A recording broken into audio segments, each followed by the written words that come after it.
She called the cops on me for open carry, but when I turned around, she realized I was the cop, and her HOA drama just became a legal nightmare. It was supposed to be my quiet Saturday morning, coffee in hand, walking my property line, sidearm holstered as always. Standard off-duty routine. I've lived in this small mountain community for years, and folks here know who I am. Everyone except one person, Karen, the newly self-appointed HOA president. She'd already fined neighbors for unsightly fences, threatened to ban pickups, and posted signs calling herself neighborhood director.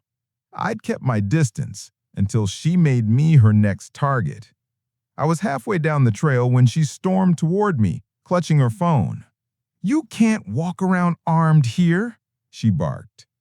"Private property," I replied calmly.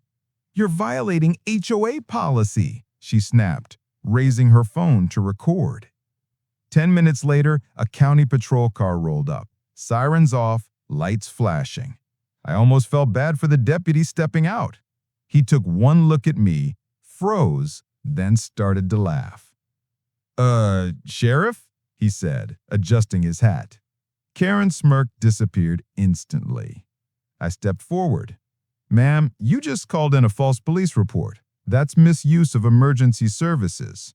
Her mouth fell open. You can't."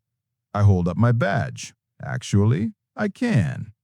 Within minutes, she was stammering apologies, claiming she didn't know. But ignorance doesn't erase intent.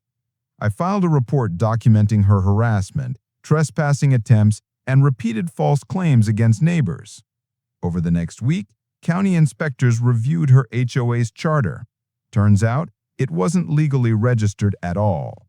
No filings, no bylaws, no authority. She'd been bluffing the entire time. When I handed her the county's cease and desist order, she nearly collapsed. The paper shook in her hand as she realized everything she'd built, all her power, was gone. Now when I patrol these hills, everyone waves. Karen moved out quietly after her HOA disbanded.